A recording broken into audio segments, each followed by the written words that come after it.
On en vient à présent à cette grande enquête sur la discrimination au travail. Sommes-nous égaux en entreprise? Eh bien, la réponse est clairement non. Selon le dernier baromètre CSA, ces discriminations concernent plus d'un Français sur 4. Et souvent, il ne s'agit pas de couleur de peau, mais de discrimination liée au sexe et à la grossesse. 12% de femmes affirment ainsi avoir déjà été discriminées en annonçant leur grossesse, un bébé ou une carrière. C'est le dossier de cette édition. Il est signé Nabila Namouri, Antoine Husser. Femme d'affaires chevronnée, Nathalie Ohana n'a eu qu'un tort, faire un bébé. C'était il y a 3 ans, lors de sa première grossesse.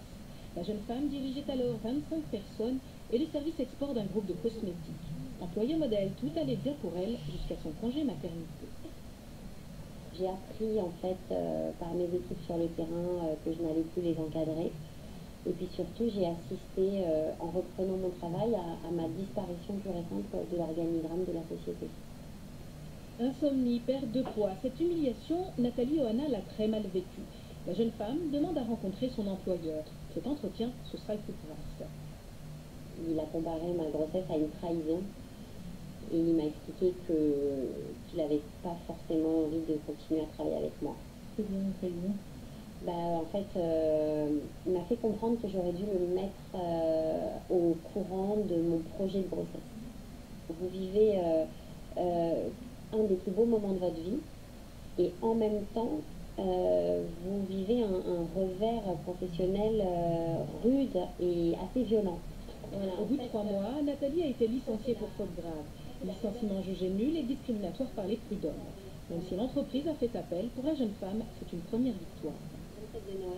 La discrimination liée à la grossesse ne touche pas que les cadres. Carole Riel était vendeuse chez un opticien. Au 5e mois de sa grossesse, son médecin l'arrête, réaction immédiate de son employeur. Elle m'a répondu mais c'est pas possible, tu peux pas t'arrêter pendant un mois. Quand on est enceinte, on n'est pas malade. Je comprends t'arrêter quelques jours, mais là, non, c'est pas possible, tu peux pas me faire ça. Et quelques jours après, j'ai reçu un courrier d'avertissement. La seule issue pour elle, accepter un licenciement à l'amiable. Aujourd'hui, Carole a même rebondi. Auto-entrepreneuse, elle dessine des vêtements pour bébés. Cette entreprise m'a revalorisée et m'a redonné confiance en moi. Et cette colère s'est transformée en arme de réussir.